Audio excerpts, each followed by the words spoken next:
Há livros que são escritos para ensinar, outros para convencer, e alguns para salvar uma alma.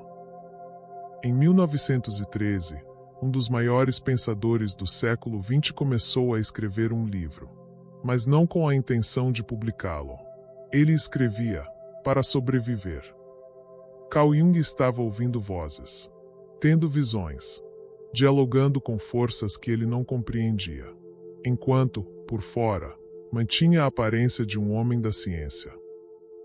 Esse livro foi o mapa do seu mergulho no inconsciente, o retrato íntimo de uma batalha interna, uma jornada simbólica entre luz e trevas. E por isso, foi escondido por 50 anos. O que há de tão poderoso em suas páginas, que nem o próprio Jung teve coragem de compartilhar em vida? Para responder essa pergunta, precisamos voltar ao momento exato em que a razão começou a ruir. E um outro mundo, silencioso, profundo e simbólico, começou a emergir. De dentro. Carl Jung não foi apenas um psicólogo. Foi um explorador da alma humana. E o livro vermelho é o diário secreto dessa exploração. Não contém fórmulas, nem diagnósticos, mas visões, personagens, arquétipos, sangue, mistério, silêncio e uma dor profunda que muitos reconhecem, mas poucos têm coragem de olhar de frente. Ao escrever este livro, Jung não estava criando uma teoria. Estava se permitindo cair, descer até o fundo de si mesmo, e ali encontrar sentido. O que ele viu nesse abismo é o que vamos revelar agora. Mas atenção, essa não é uma história comum. É um espelho, e espelhos verdadeiros não poupam ninguém. Se essa jornada já começou a tocar algo aí dentro, seja bem-vindo. Esse canal é um abrigo para perguntas que incomodam, para buscas que não cabem nas respostas fáceis. Vamos começar pelo início da queda, quando tudo que era firme começou a dissolver.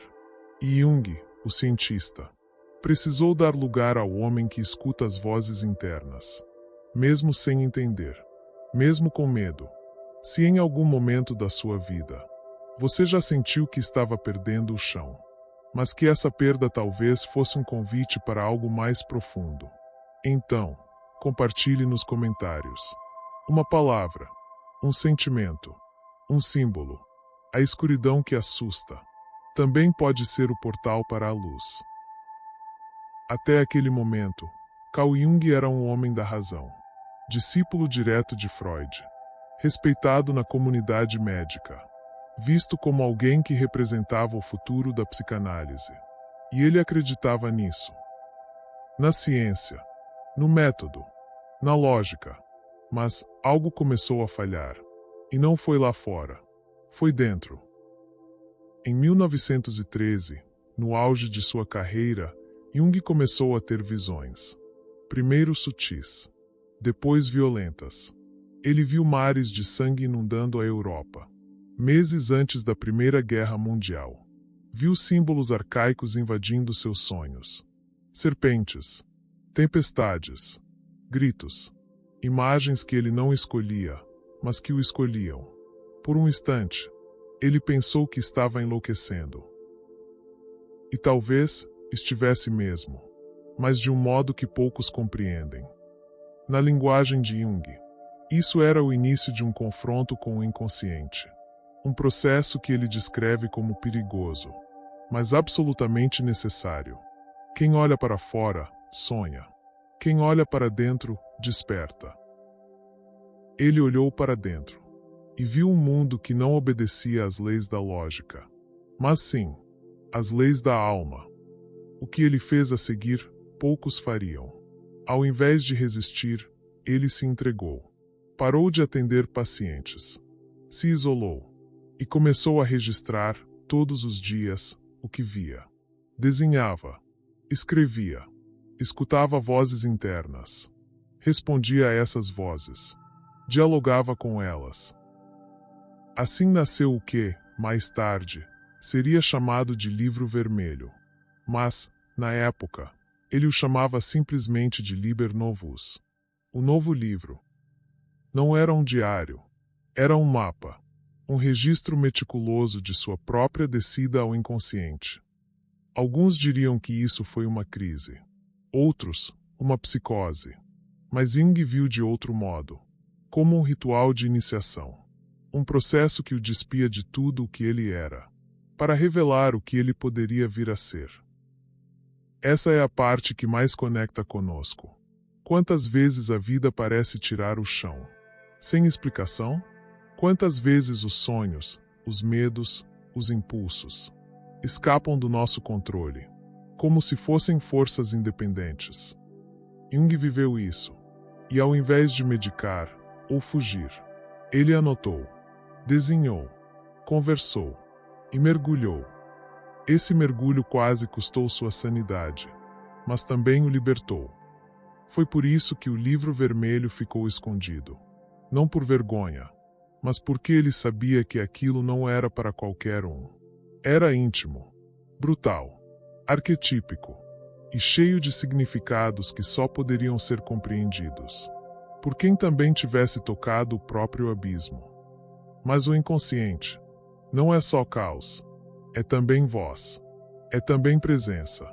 E foi justamente no meio do tumulto interior que surgiu uma figura inesperada. Um sábio, com asas azuis. Philemon, aquele que ensinaria a Jung o idioma da alma. No meio do caos, quando Jung já não confiava mais na própria mente, algo começou a tomar forma. Uma figura, uma presença, não como uma ideia, mas como alguém real. Ele o viu com asas de pássaro, barba branca, olhos profundos, e uma sabedoria que não vinha dos livros, mas do fundo da alma. Jung o chamou de Philemon. Philemon não era uma invenção. Era um arquétipo vivo, uma manifestação do inconsciente que começou a guiar suas visões, a explicar os símbolos, a ensinar sobre a alma. Philemon representava uma força que não era eu. Escreveu Jung. Era ele quem me ensinava. A partir dali, Jung deixou de ser apenas um observador. Tornou-se aprendiz, um aluno de si mesmo, e do inconsciente coletivo que falava através de Philemon. Esse encontro marca um ponto de virada, porque até então, o mundo interno era visto como ruído, como delírio, como instabilidade. Mas Jung percebeu algo diferente, que há inteligência no inconsciente, que as imagens que surgem, mesmo caóticas, têm propósito, têm voz. Quantas vezes sentimos algo nos guiando, mas ignoramos, com medo de parecer loucura? Quantas vezes a intuição grita, mas a mente racional silencia? Philemon representa essa parte esquecida em todos nós. O sábio interior, o guia que não fala com palavras, mas com imagens, símbolos, sonhos, sensações. Jung entendeu que não bastava interpretar o inconsciente. Era preciso relacionar-se com ele, escutá-lo como se escuta alguém que tem algo essencial a dizer. Foi Philemon quem o ajudou a atravessar o deserto da própria alma. E foi através dele que o livro vermelho ganhou forma, cor, ritmo e profundidade. As páginas pintadas à mão, os diálogos entre Jung e as vozes internas, as narrativas simbólicas. Tudo isso nasceu do encontro entre o homem e sua imagem interior do sábio. Mas esse não foi o fim da jornada. Pelo contrário, era apenas o portal de entrada. O livro vermelho não é só um registro de conversas com Philemon. É um ritual escrito, um processo simbólico de morte e renascimento. E para entender por que Jung escondeu esse livro por 50 anos, precisamos agora mergulhar nos símbolos que ele viu e no que eles significavam. O livro vermelho não é uma obra de filosofia, nem um manual de psicologia. É um ritual escrito à mão, com tinta, sangue e silêncio. A cada página, Jung não apenas descrevia visões. Ele as vivia. Era um teatro interior, um mergulho nos abismos mais escuros da psique, onde ele encontrava deuses, monstros, sombras e, às vezes, um reflexo distorcido de si mesmo. Ele se via morrendo, perdendo a própria identidade, sendo crucificado em símbolos que só ele compreendia. Deus está morto, dizia Nietzsche. Mas Jung foi encontrar Deus dentro do caos psíquico, nos lugares onde ninguém quer olhar, no medo, no delírio, no sagrado escondido sob o absurdo. Ele sonhou que matava um jovem herói. Depois, que era consumido por uma serpente. Depois, que descia ao fundo da terra. Cada sonho, uma perda. Cada símbolo, uma despedida. Mas por quê? Porque, para nascer de novo, é preciso morrer para o antigo, para o ego, para as máscaras, para tudo que nos impede de ouvir a alma. Era isso que Jung estava fazendo, sem saber. Um processo iniciático, arquetípico. Aquilo que os antigos chamavam de morte simbólica. O livro vermelho é, acima de tudo, um mapa de transformação. Não de ideias, mas de identidade. De alguém que desceu ao inconsciente e voltou diferente. Não ileso, mas inteiro. E talvez, por isso ele nunca publicou esse livro em vida. Porque sabia que nem todos entenderiam. Que muitas pessoas o viriam como louco. Ou pior, como alguém que traiu a ciência. Para se render ao mistério. Mas entre loucura e iluminação, há uma linha muito tênue. E foi ali, nesse limite, que Jung encontrou a linguagem da alma. Feita de imagens, de arquétipos, de sombras que curam, e luzes que cegam. Agora você talvez compreenda o peso desse livro. Não era apenas perigoso para sua reputação.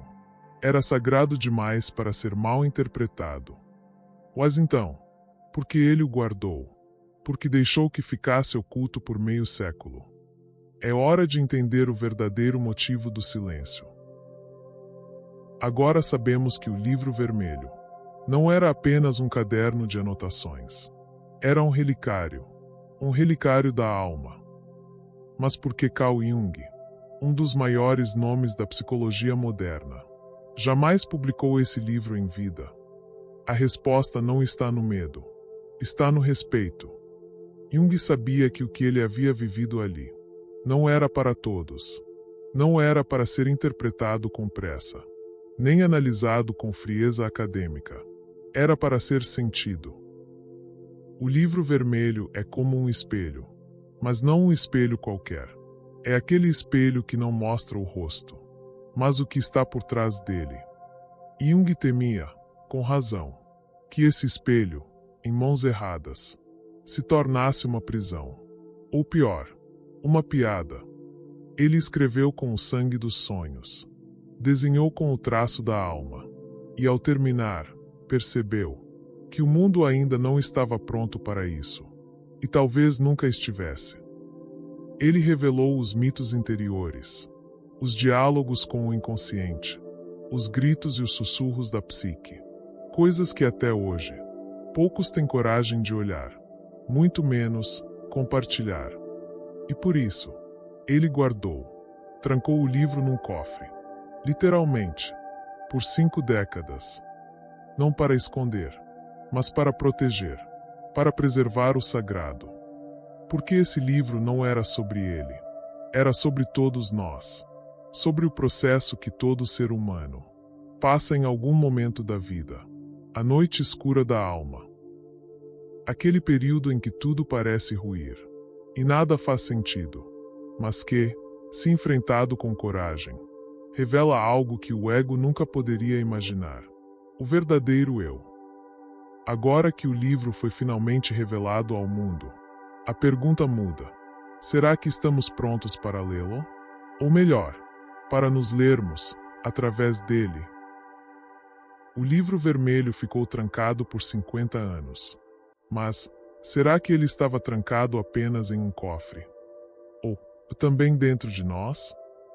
Porque quando olhamos para as visões de Jung, os símbolos, as vozes, os labirintos interiores. A sensação não é de estranhamento.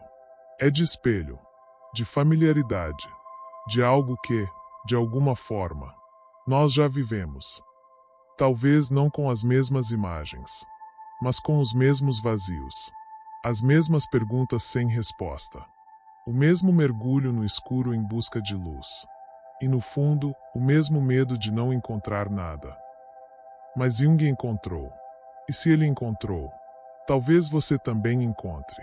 Se tiver coragem. Coragem de parar, escutar e descer. O livro vermelho não veio trazer respostas. Ele veio nos lembrar que é preciso fazer perguntas melhores. Que a alma não fala em frases, mas em símbolos. E que a maior loucura é ignorar a própria verdade interior. Jung escreveu: quem olha para fora, sonha. Quem olha para dentro, desperta. E talvez, nesse exato momento, esse despertar esteja começando dentro de você, de forma sutil, silenciosa, mas viva. Se algo dentro de você se moveu durante este vídeo, se uma imagem, uma frase, uma sensação te tocou, deixe registrado nos comentários. Escreva o que ficou, mesmo que seja uma dúvida, uma lembrança, ou apenas uma palavra. Talvez isso seja o início do seu próprio livro, mesmo que ainda sem páginas, mas com alma. E se essa jornada fez sentido para você, considere deixar um like. Isso ajuda esse conteúdo a alcançar mais pessoas, que também estão em busca do seu próprio símbolo perdido. E se ainda não se inscreveu no canal, esse é um bom momento para continuar essa caminhada juntos. No próximo vídeo, vamos explorar outro capítulo da alma, a jornada da individuação. O caminho que Jung traçou para se tornar inteiro, e que talvez seja o mesmo que você já começou a trilhar, sem nem perceber. Porque no fim, não se trata de psicologia, nem de filosofia, mas de retorno a si mesmo, ao que sempre esteve ali, esperando para ser lido,